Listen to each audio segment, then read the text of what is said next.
Hi guys, so this must be the first video where I'm going to talk a lot because I'm about to share and to explain how's the tips to enter one of the biggest, one of the best multinational oil and gas services company in the world that we usually call that as Schlumberger. Motivasi dari bikin video ini sendiri, aku pengen banget mengkompilasikan, merangkum dan mengumpulkan dari banyaknya pertanyaan with highly demand and a few supply of answer. Yang kalau misalnya dicari on words like di Google gitu kan, when you trying to find out of the answer, you find out a few and it's not even close to what you trying to find out. Jadi di sini aku datang untuk membantu kalian cari tahu tentang proses rekrutmen, berapa lama juga prosesnya, dan bagaimana posisi yang aku dapatkan saat ini. So don't forget to subscribe, to like, and to comment. Okay, this must be really helpful, so don't miss it.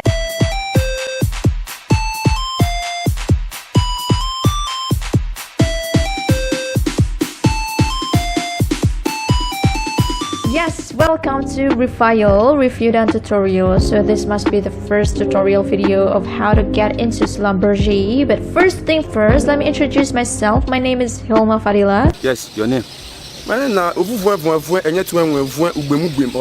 was born in Bandung, 24th of October 1997. So I am now currently 24 years old. I'm pretty old to be called as a fresh graduate, but it's okay. I'm pretty old to be called as a fresh graduate. I am now currently working as a business development staff at PT Amarta Karya Persero, but I'm actually have already been resigning from them since 3rd of June. It's been a week ago. As I promised before, I'm gonna explain of how's the tips to get into Schlumberger, so this is it. Number 1. Well, when it comes to talk about perusahaan migas, bagi siapapun yang dari kecil udah berandai-andai pengen masuk ke perusahaan yang secara umum orang kenal katanya ini berlimpah uang, well, gak cuman Schlumberger, gak cuman Pertamina, ada banyak banget perusahaan yang bergerak di bidang migas. Misalnya ada Shell, Chevron, Petronas, British Petroleum, Transocean, dan masih banyak lagi. But then why Schlumberger? Untuk membicarakan pilihan kalian mau masuk ke perusahaan migas mana, kalian harus cari tahu besarnya segimana, kemudian juga di bidang migas yang mana nih mereka beroperasi. Nah, untuk Schlumberger sendiri, Schlumberger itu berskala internasional karena mereka itu adalah PMN atau perusahaan multinational. Itu artinya perusahaan ini beroperasi di lebih dari satu negara. Kemudian Schlumberger ini dari awal yang tadi aku bilang, ini adalah perusahaan oil and gas services company. Kalian perlu ketahui bahwa migas itu nggak cuma harus dari petroleum engineering, tapi masih banyak bidang kuliah yang bisa kalian geluti untuk bisa masuk ke bidang migas. Faktanya, ketika minyak bumi itu diproduksi untuk menjadi kebutuhan konsumsi kita sehari-hari, seperti halnya kita pakai bensin atau oli, itu butuh banyak prosesnya. Dan dibutuhkan 3 hal fundamental yang menurut aku ini, aku rangkum ini sebagai bentuk dari hasil atau output yang dibutuhkan oleh perusahaan migas pada umumnya. Yang pertama, itu bidang produksi. Jelas, karena hasil dari minyak yang sudah diserap dari perut bumi itu kan kita butuhkan dalam bentuk minyak untuk konsumsi sehari-hari. Yang kedua adalah kontraktor minyak. Boleh dikatakan ketika melakukan eksplorasi di tengah laut kah, hutan kah, rawa-rawa kah, itu kan membutuhkan yang namanya pelaksananya, yang melangsungkan keberlangsungan dari proses penyerapan minyak bumi dari perut bumi ini berlangsung dengan baik-baik saja. Terakhir, yang ini sebenarnya sunnah tapi jadi wajib menurut aku, ini adalah jasa.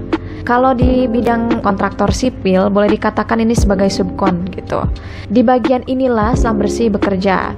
Jadi ketika yang namanya kita mengeksplorasi minyak ke dalam perut bumi, dibutuhkanlah jasa dari manpower-nya, alat-alatnya, butuh technologies-nya, dan lain-lain hal yang itu betul-betul dibutuhkan.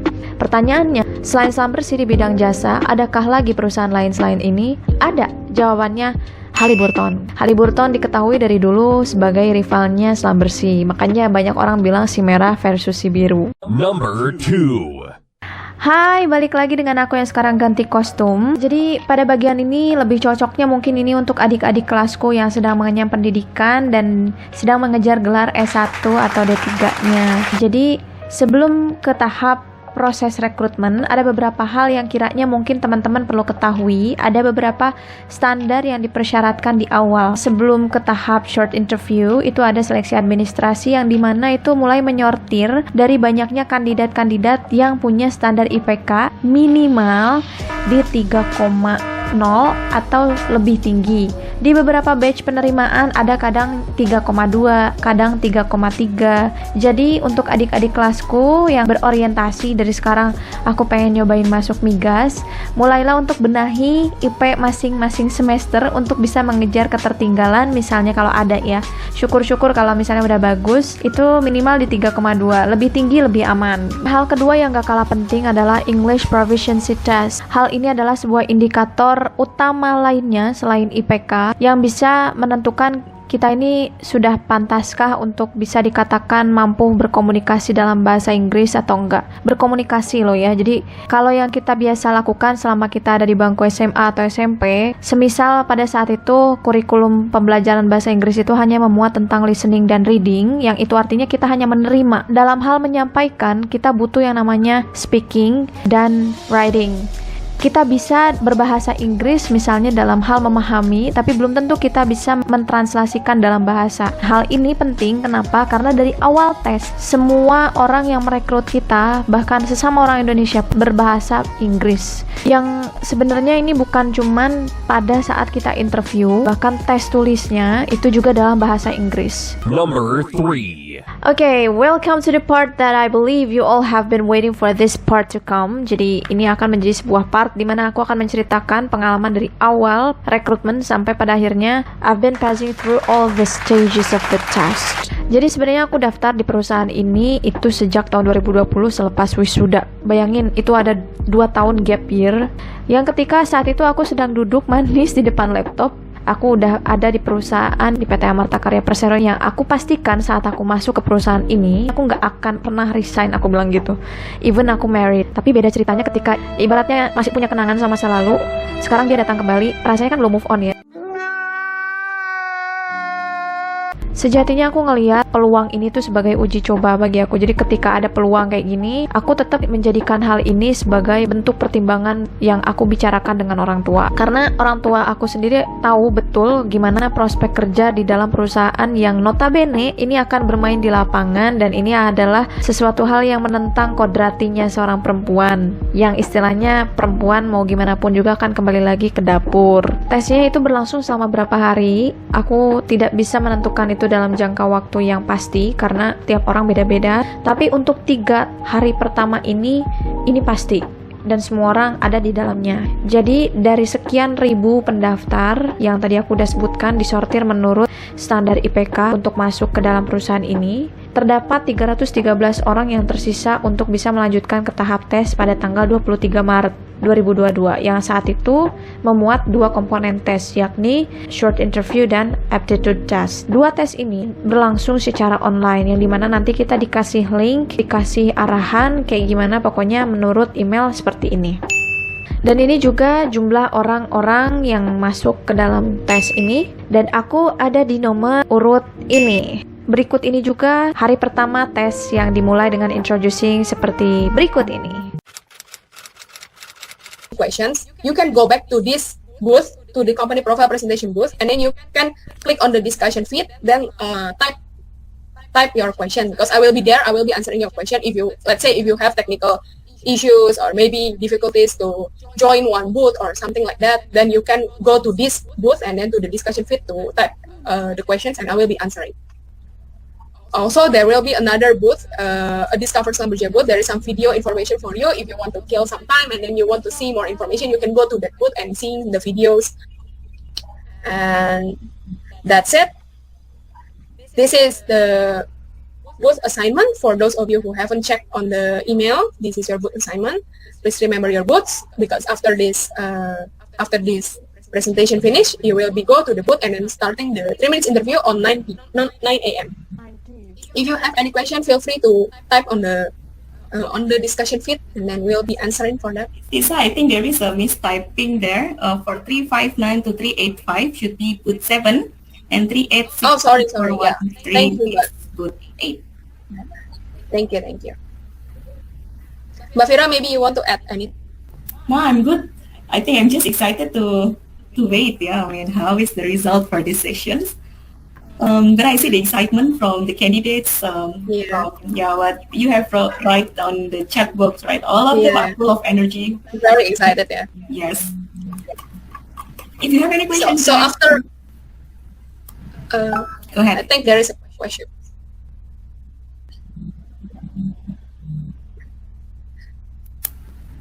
I think we can start at 9 a.m. So if we have still around 15 minutes, I think, for you to get ready, grab your cup of coffee or tea, calm your mind, and prepare your best. I will do the same. You can enter the booth before 9 a.m., but then the interview will be started on 9 a.m. So if you enter the booth before that, you will be needed to wait until 9 a.m.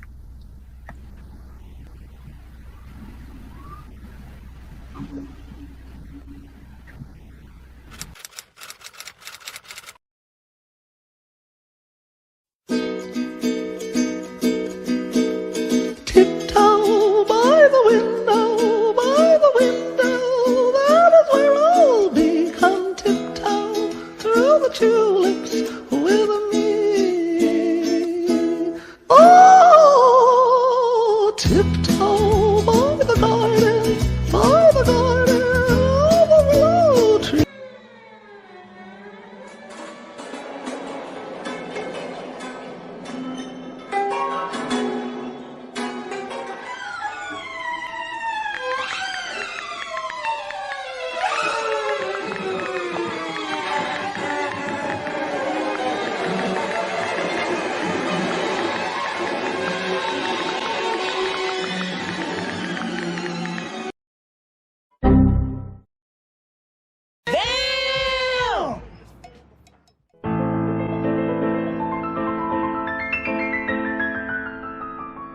One eternity later.